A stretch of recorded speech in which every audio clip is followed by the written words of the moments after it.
So I've been looking to upgrade from my Lincoln Pro MIG 140 for a while now. I mean, I've had that thing like 10, 12 years, and it has welded everything that I've thrown at it. Granted, I probably shouldn't have thrown 3/8 at it like I have, but it welded it with several passes, but it did it. I mean, everything I've welded with it has held it. So, but it's only rated up to like 5/16 with flux core. And like I said, I've done 3/8 with it. So yeah, I've needed to upgrade for a while. So I've been looking around for better part of a year, year and a half, and I've been kind of hesitant to pull the trigger on something lately. But then Arccaptain reached out to me about doing a collaboration. So of course I had to jump all over that opportunity.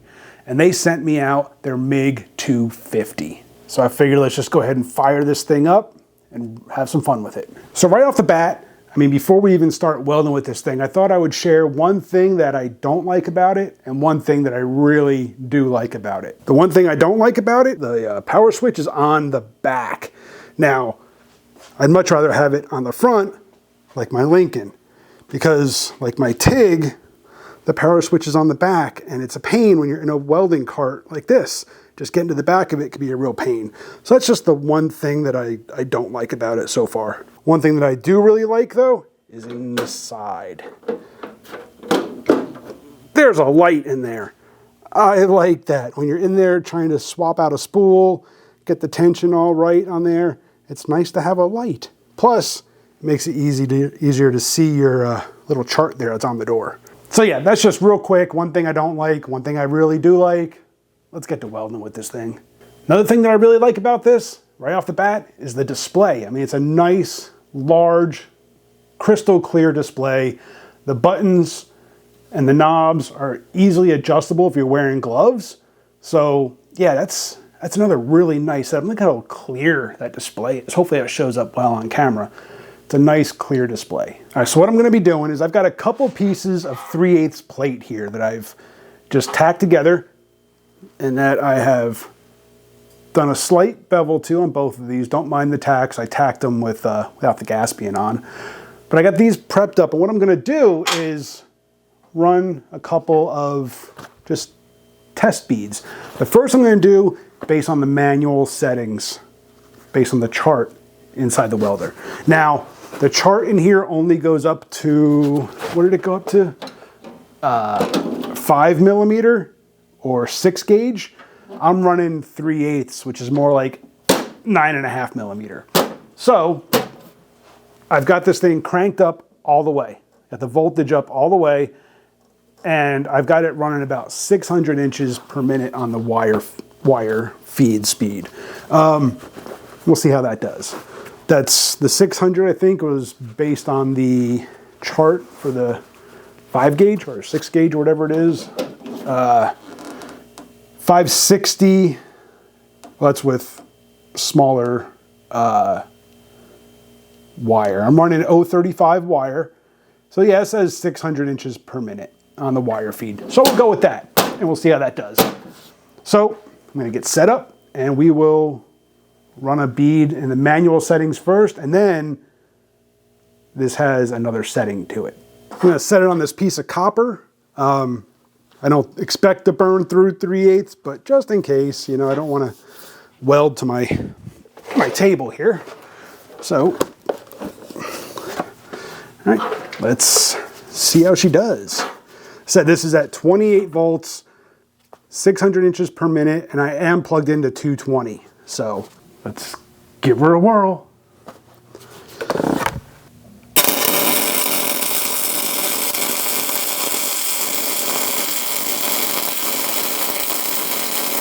Okay, that wire feed seems really fast, but it definitely welded. She's hot. This is actually my first time welding with 220 also, so that was nice. I'm gonna turn the wire speed down. Let's go down to 550. Let's go down to 500. See what that does. But that, it's still at full voltage, full 28 volts. Let's see what that does.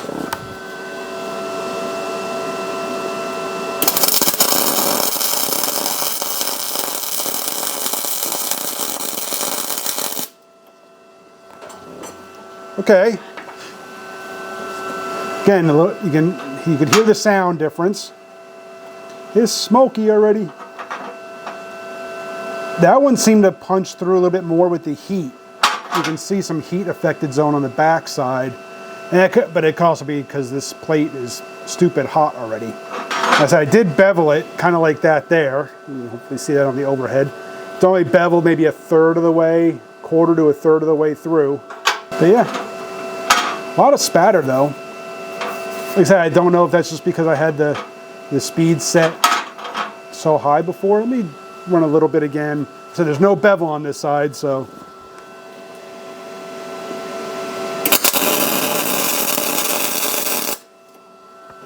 It seems like it's really high. It caught my leg a little bit. So let's bring the wire speed down some more. Let's go to 450. And give that a try.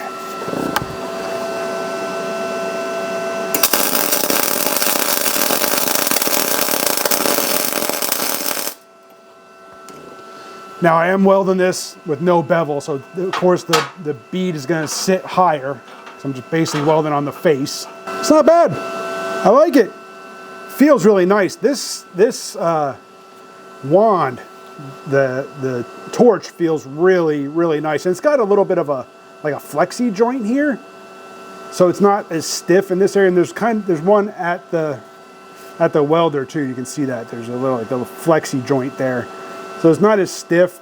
I'm not really a fan of how far this sticks out, I'm noticing. It's like the Lincoln kind of comes down on an angle. So it doesn't stick out as far. So if you had this on a cart, kind of pushed to the side, this could be like something to worry about maybe. But we'll see it as time will tell. The TIG sticks out kind of far also, but there's no flex there. All the flex is there. So I don't know, we'll see. It's not bad. I do like that flexibility and like this, it's like a ball joint right there. Same up here. Kind of nice. All right, so now we're gonna switch over to the other mode this thing has. All right, so right now I have it set up manually to weld 3/8. But Arccaptain has what they call their smart sin technology. And what you do is you go sin, and that puts the welder in like synergic mode. So what you can do now is you can tell it.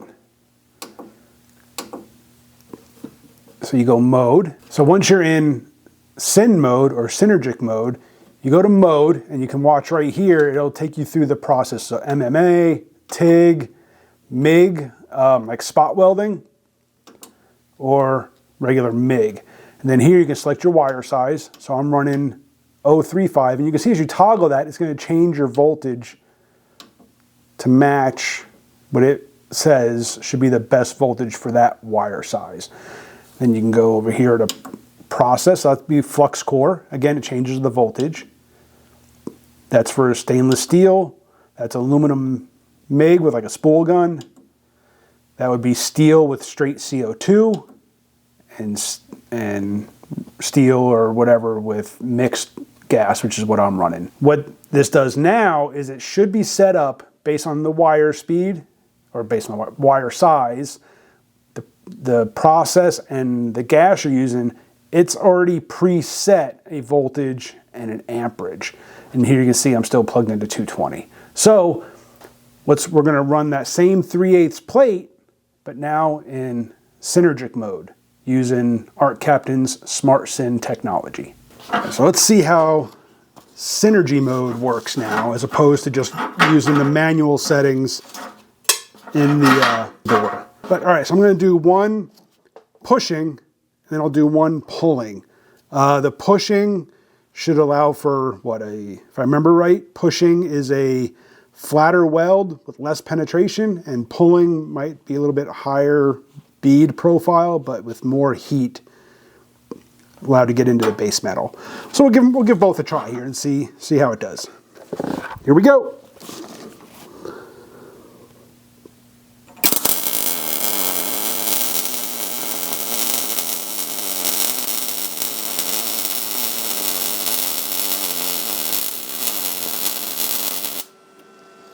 Okay, so right off the bat, that sounded a lot better. There's a lot less spatter.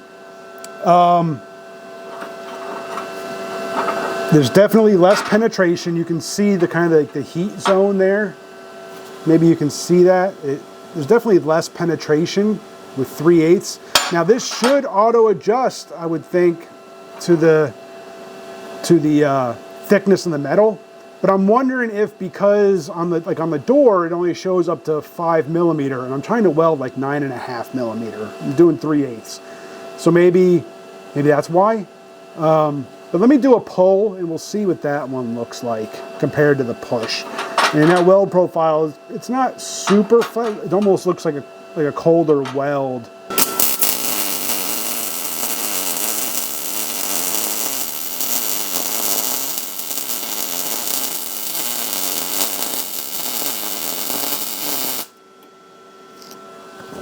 Okay, so yeah, it's definitely a little bit higher of a profile, maybe. Trying to see.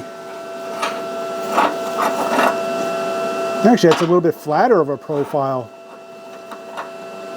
And it looks like it only penetrated down to about where I had the bevel go down to. So, but I mean, obviously, makes sense, right? Because I was at what's the max in this thing? 28 volts or 25 volts or whatever it was in manual, with a higher wire speed too. So it makes sense that the penetration would be less. I'm wondering if the synergic mode, because this is so thick, that it's just having trouble. Let me flip it over, and you can make some adjustments when you're in synergic mode. I think like my voltage, I can crank it up an extra 3 volts. So let's do that. So now I'm at 21.3. I don't have a bevel on this side, but we'll see how this does, and I'll do a push again, and we'll just kind of see how it does.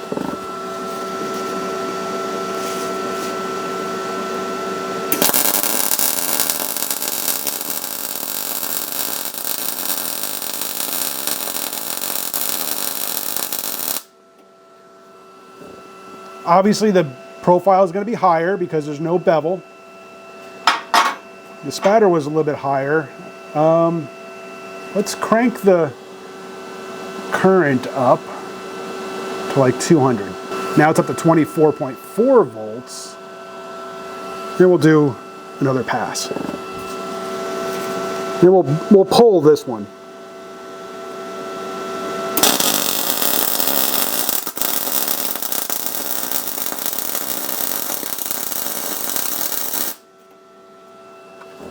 My aim sucks. I couldn't see it. I don't have the shade. The shade is turned up.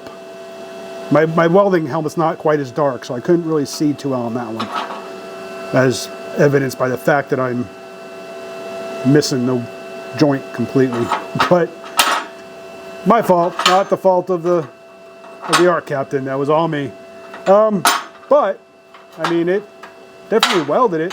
Let's do this. The synergic mode sounds good. Let's do this. I'm going to tack these together. They're going to be a little uneven, which will give me a bevel on the other side.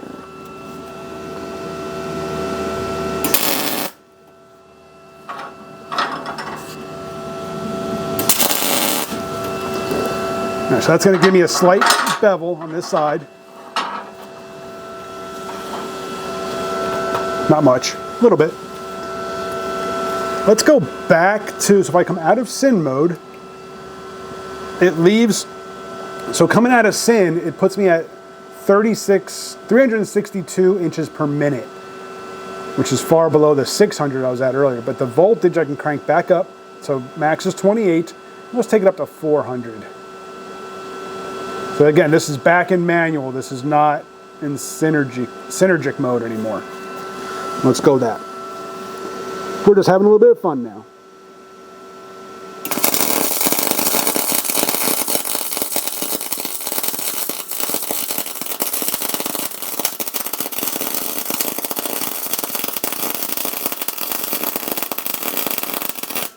I like that. I like that a lot. Now, like I said, this is the first time that I've ever welded with 220, so It's definitely going to take a little getting used to, but that definitely took a nice bite out of it. There you can see, hopefully, maybe, it's kind of hot, so I'm not going to be able to hold it too long. You see that really bit in there pretty good. I definitely need practice with 220 and learn this welder more than the last half hour that I've been using it. But yeah, I really, really, really like this welder. So yeah, guys, the Arccaptain MIG250. If you're thinking about upgrading from a 110 welder to a 220, or honestly, if you're just thinking about getting into welding, get a 220 right out of the gate. Give Arccaptain a serious look. I mean, this thing is compact. It's actually really, really portable, which I like. The price of it is right on par with a lot of just 110 welders, and you're getting 220, you're getting TIG capability, you're getting just a lot more power and a lot more capability without spending a whole lot more money. I have an affiliate link down below with Arccaptain, so check out that link. Go to Arccaptain's website. If you make a purchase, I do receive a small commission. It's no extra cost to you guys. It's just a good way to support the channel, and it's a way that Arccaptain has decided to kind of collaborate with me. But right under that link, there's also a discount code. So go check out Arccaptain, get yourself a MIG250, and don't play around with little 110 welders anymore. Really appreciate you guys for watching. Hit that subscribe, hit the bell, go check out Arccaptain and use my discount code below, and I'll see you on the next one.